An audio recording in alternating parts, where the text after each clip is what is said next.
So welcome guys, welcome back to another video. कैसे हो आप? होप करता हूँ सब अच्छे होंगे। मैंने जैसे बोला था कि गाचिया कुत्ता पे वीडियो आने वाली है, तो ये रहा, हियर इट इज। इस वीडियो में हम गाचिया कुत्ता का जो प्रीमाइस है उसको मैं ब्रेक डाउन करूंगा और बताऊंगा कि उसका जो एनिमे आ सकता है वो कितना ज्यादा एपिक हो सकता है। स्टार्टिंग ऑफ हम लोग का मांगा का फर्स्ट पैनल में दिखाया जाता है कि एक लड़की है जिसका टॉय खिलौना खराब हो गया और वो अपनी मम्मी को बोलती है कि मम्मी ये खराब हो गया, इसको फिक्स कर दो। तो उसका मम्मी बोलती है कि अरे इसको तो अभी फिक्स नहीं किया जा सकता, हम लोग एक नया खरीद लेंगे, इसको फेंक दो। और वो उसको फेंक देती है।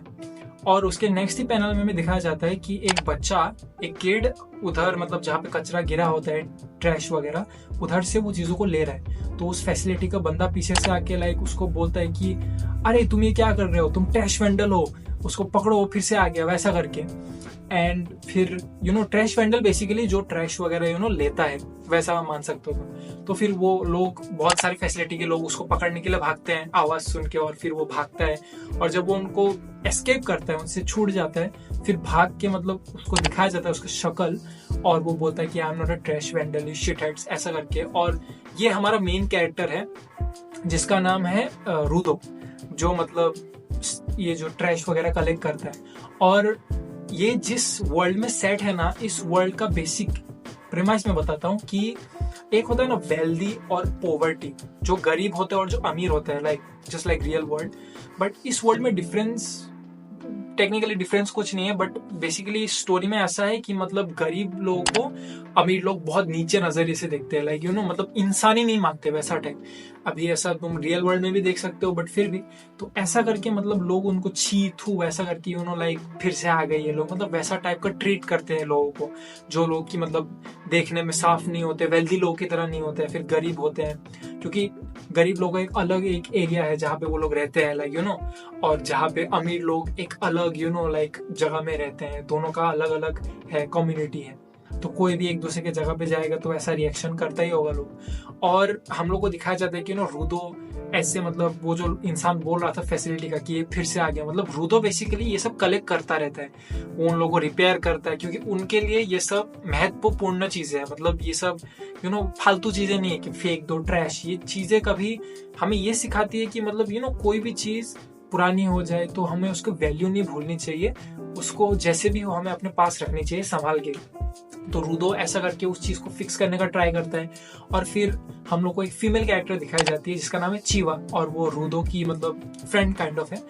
और वो आती है, रूदो से बात करती है। बट उसी टाइम में हमें एक बड़ा आदमी दिखाया जाता है जो कि चल रहा होता है सिटी से, और फिर कुछ औरतें उसको देख के बोलती है कि ये लोग फिर से आ गए, वैसा मैंने जैसे तुम लोगों को बोला वैसे रिएक्ट करते हैं। और उस आदमी का नाम है रेक्तो, जो कि रूदो का पेरेंट बोल सकते हो।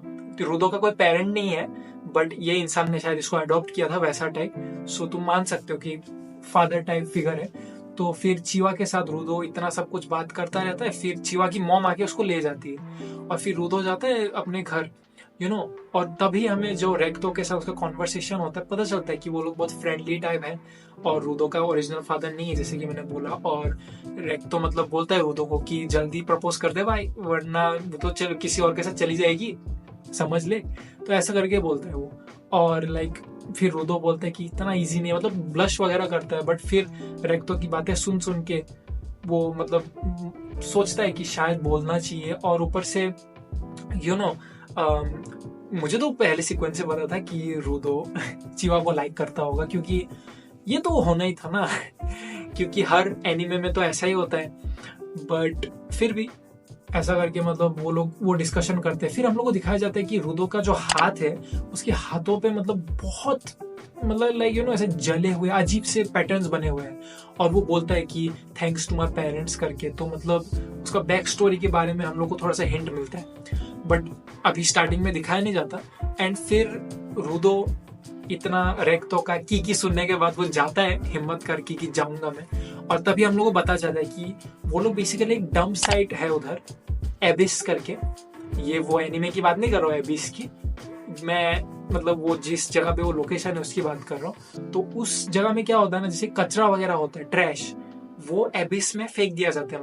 बहुत लाइक उधर जो भी क्रिमिनल्स होते हैं या फिर वो सब जो गलत काम करते हैं उनको भी एबिस में फेंका जाता है। तो किसी को नहीं पता कि एबिस में क्या है, उधर नीचे क्या है, बट बस लोग उसको मतलब वैसे मतलब ट्रीट करते हैं कि मतलब भाई वो गहरी खाई है, कोई गलती करोगे तो तुम नीचे गिरे जाओगे, और वैसा टाइप का है। तो मतलब रूदो फिर चीवा को उसी टाइम पे मतलब चीवा पीछे से आती है और फिर रूदो उससे बात करता है एंड वो उसको एक डॉल देता है एज अ गिफ्ट एंड फिर वो ब्लश करके फिर घर भागता है। भागने के टाइम हमें एक अजीब सा मास्क पहने हुआ इंसान दिखता है जो रूदो से टकराता है, और फिर रूदो उस चीज को माइंड ना करते हुए जब वापस घर जाता है रेक्तो को देखने, तो वो देखता है कि रेक्तो जमीन पे मतलब आखिरी सांसें ले रहे हैं, उसके स्टमक के थ्रू मतलब तलवार या वैसा कुछ पूरा आर पार कर दिया गया है और लिटरली मतलब वो मरने वाला है।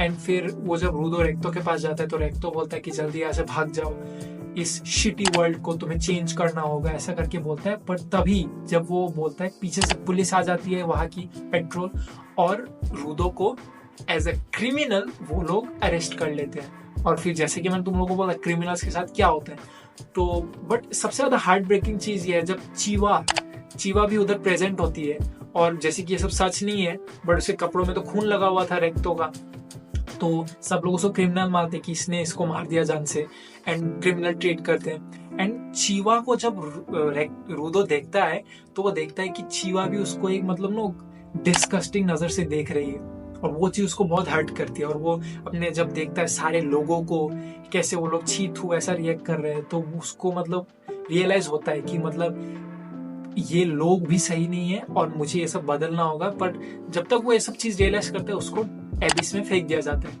एंड उसके बाद एक रिवेंज स्टोरी बोल सकते हो, एक लाइक एक्शन पैक्ड, एक full on dramatic story start होती है, और यही है गाचियाकुता का प्रीमाइस। अब अगर इतना प्रीमाइस सुन के तुम लोग को इंटरेस्ट नहीं लगा तो ट्रस्ट मी, कुछ चैप्टर्स रीड करो, यू विल लव इट। और जिन लोगों को ये चीजें इंटरेस्टिंग लगी, भाई ये स्टोरी का प्रीमाइस, गुड टेस्ट है तुम्हारा, बट यही है प्रीमाइस। एंड अभी इधर से जितना भी एक्शन वगैरह जितने भी पैनल्स वगैरह हैं, काफी इसका आर्ट वर्क लाइक अमेजिंग है, इतना बोल सकता हूँ।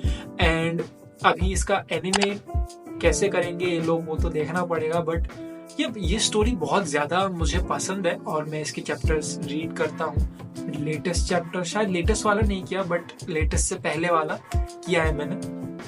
एंड मैं इतना बोल सकता हूँ ना कि ये स्टोरी ना मतलब ये जो मैंने शुरुआत में बोला पॉवर्टी और इसका एक जो हमारे रियल वर्ल्ड में भी अप्लाई होता है उसका बहुत अच्छा मतलब एक चीज समझाने की कोशिश करती है कि कोई भी चीज अभी खराब हो जाए लोगों को फेंकना नहीं चाहिए। जैसे कि मेरे भी आप लोगों की भी डॉल्स वगैरह होंगे, मेरे भी थे बचपन में, बट वो चीजों को ना चेरिश करना चाहिए, फेंकना नहीं चाहिए।